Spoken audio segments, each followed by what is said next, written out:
Morning, welcome back. Wednesday, we're in the yard. The workshop's quiet, they're all having their tea breaks, which is good. We keep getting lots of asked questions where Andy, who used to do some of the welding for us, has gone. We haven't mentioned it before, but he's actually got on long-term sick. He got a hand injury or some description. So I'm not sure when, I'm not even sure if, to be fair, if he will return.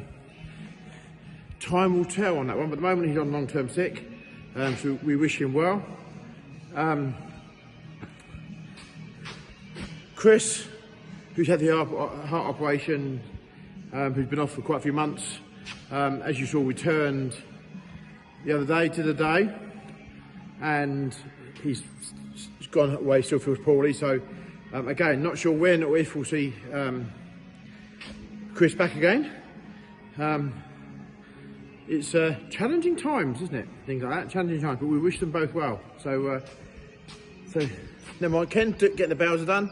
The wheels that I did yesterday are on, the mud guards are on, the light board's there, jockey wheels now gone on. Some stickers or signage, GCS signage to go on, and that one will be ready for collection. That's good. Daniel's on his way down south delivering trailers, so we probably won't see him today. But he did leave here. He left here at I think 3:30 this morning. So good luck to Daniel. I hope he's having a good day. Ah, that's the point. Something else, right? Whilst watching YouTube, a contractor, Carl Seggons, down in Devon, was watching him do his workbench, and then out of nowhere it came the fact that he watches us, and he's been inspired by our workshop tidying up. So totally out of the blue, there, sat watching that, and all of a sudden GCS mentioned. So Carl, if you watch him, thank you very much. For those who haven't watched him, Carl is a agriculture contractor in Devon. Got workshop, does some tractor work and things like that, and repairs for people, I think. Yeah, we've been watching him for a little while. If you want someone else to watch, I think it's Seggons Contractors, and we'll try and put the link in below. So have a look at Carl, and go and click and subscribe to him, and help him on his journey on YouTube. So I think we all need all the help we can get these days, don't we? I think so, I do anyway. Okay, so we just popped into Chantler's in Horncastle. They've got a Richard Weston trailer here, and when I look at the things that we changed last night, this trailer is totally different, and this is a year older than ours, so not too sure this is no better than the new version. I think the idea of this being that you pull that pin out and that folds down flat, so that when we load onto a lorry, that's a lot flatter. We can back the next trailer over it. The one we had yesterday was kind of a aluminium tread plate pushed round. I think this seems to be an awful lot stronger. So I'm not quite sure in the future we should be specifying this. We've got in our trailer. Our trailer we've got holes missing in it, so we had to re-drill them. But just looking at that, I think that actually looks a better thing. So nice fed combine here as well. I think that's been here for quite some time, really. I think we filmed this about a year ago, and it still sits here. So nice large combine there. Some more vouchers and some nice fence. Nice 724. We keep hearing a lot of people saying how these 724s are like little pocket rocket fence. I'm sure we probably should talk to Chantler's and that about having some of these in the hire fleet, because we certainly get people saying good things about them, and I must be the same with the Vulture as well. I think every brand of tractor's probably got someone that loves it, don't they? So there we go. But quite like the blue one there. Plenty of Challengers parked up in there as well. So that's a nice colour blue tractor. That one looks quite good with the black wheels. So there we go. So right, anyway, quite glad we've seen that. I think that might change a few little bits in the future. So there we go. So here we have the finished item.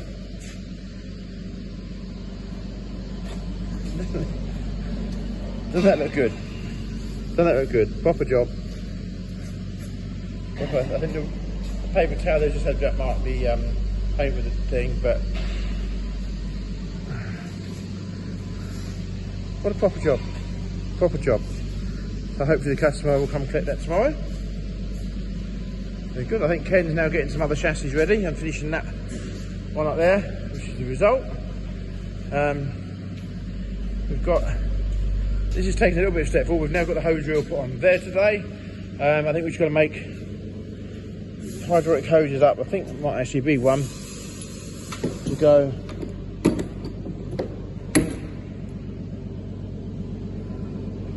somewhere there. Anyway, I don't know quite, but that one anyway. Got connecting hoses up, and that's done. And there's a fire pressure hose on what the customer originally specified. So we should have a happy customer with that one.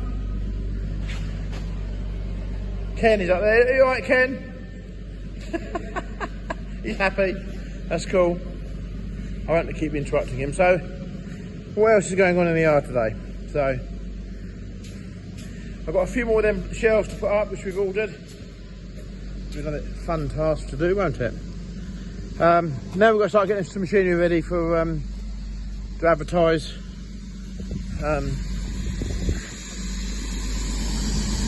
We're shop blasting today again, which is good. I think we've got some tanks in the paint shop.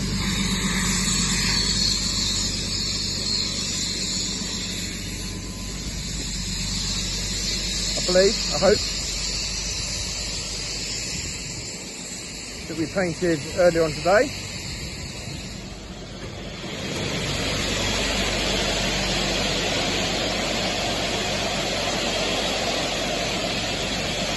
Don't they look good? So we'll get some stickers put on them and get them sold.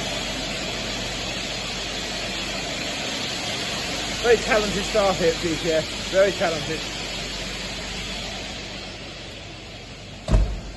No further forward on that. Still waiting, I've got to say waiting for Tristan.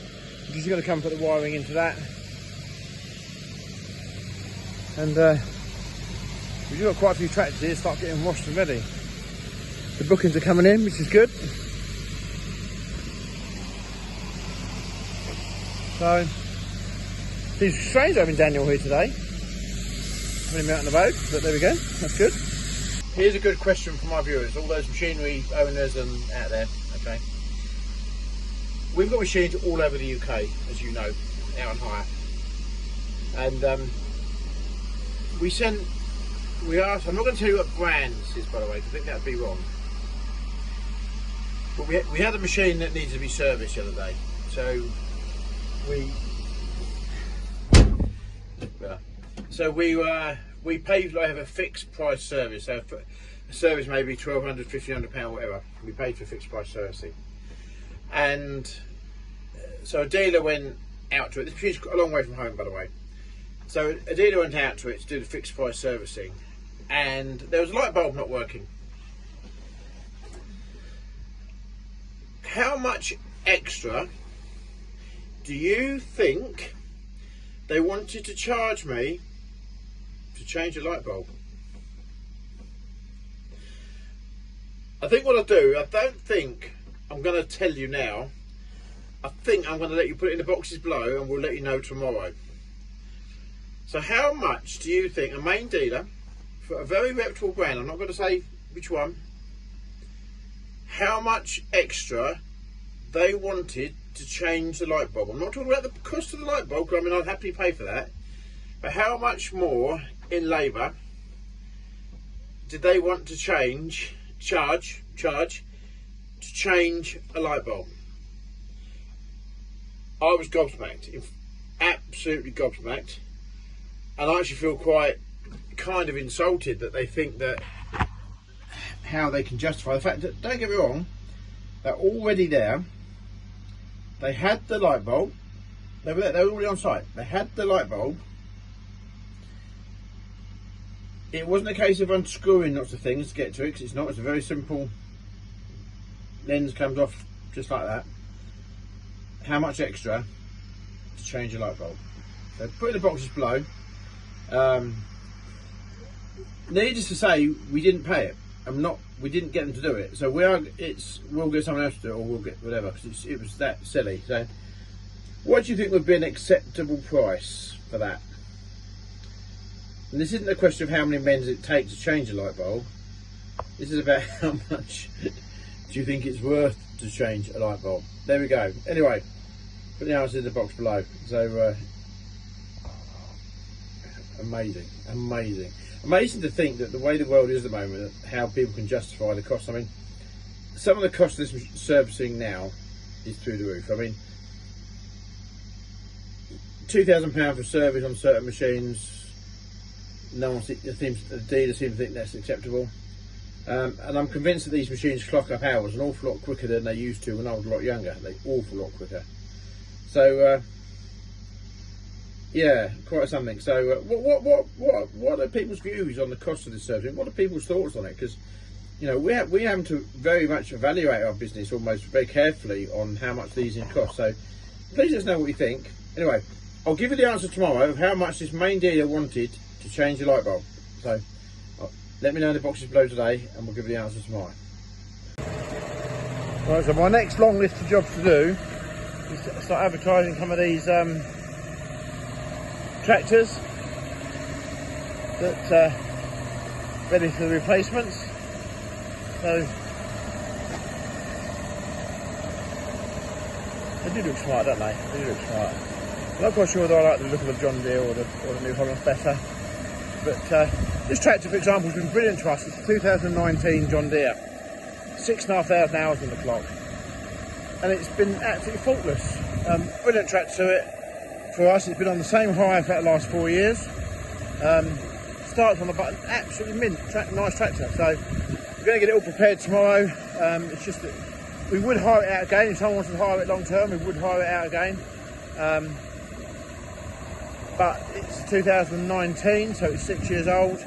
The problem we don't want to do is let me rephrase, how do I word that? Being a hire company, we've got to try and hire out the latest and the best there is. So, trouble is, how far do you go when you get them ready for sale? Because it's almost like, see some people go round and they paint in, for example, the steps where they've got the tread marks on them and things like that. They go around and paint the board. Now, as you can see, this tractor genuine, we haven't touched it. It's hardly done any linkage work at all. There you can see there, that's not been painted grass, that's how they are. But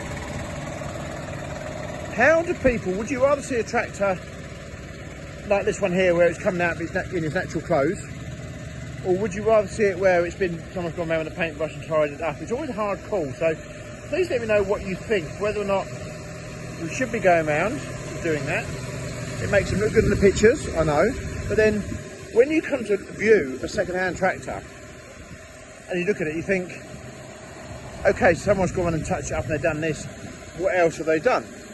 So please let me know, if you do buy tractors machinery, do you think the tractor's better off like this in its natural form?